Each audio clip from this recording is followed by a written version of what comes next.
গর্ভধারণ না করতে পারার পিছনে অনেক কারণ থাকে, তার মধ্যে শারীরিক এবং মানসিক উভয় কারণই হতে পারে। এই সব কারণের পিছনে বেশিরভাগ জ্ঞান এবং তথ্যের অভাব হয়। কিন্তু এই সব কারণ ছাড়াও অন্য একটি কারণ রয়েছে যার ফলে মহিলারা গর্ভধারণ করতে পারে না, আর সেই কারণটি হল সঠিক সময়ে সহবাস না করা। বেশিরভাগ দম্পতি জানেন না যে গর্ভধারণ করার জন্য সঠিক সময়ে সহবাস করা অত্যন্ত জরুরি।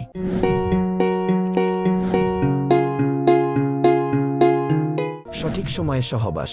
গর্ভবতী হওয়ার জন্য শুধু সহবাস করা জরুরি নয়, বরং সঠিক সময়ে সহবাস করা বেশি দরকার। এটা জানা দরকার যে পুরুষদের শুক্রাণু সব সময় এক ধরনেরই হয়, যেটা মহিলাদের গর্ভবতী হতে সাহায্য করে। কিন্তু মহিলাদের শরীর এমন নয় যে যে কোনো সময় গর্ভবতী হতে পারবে। এর একটা সঠিক সময় রয়েছে, একটি ছোট সময়কাল আছে।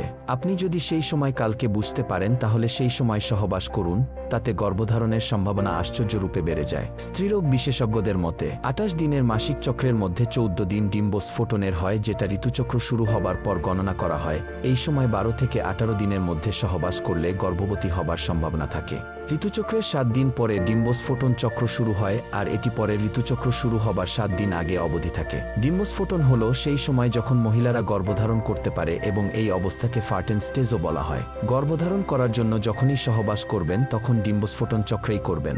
নিজের ডিম্বস্ফোটন চক্র সম্বন্ধে জানতে চিকিৎসকের পরামর্শ নিন।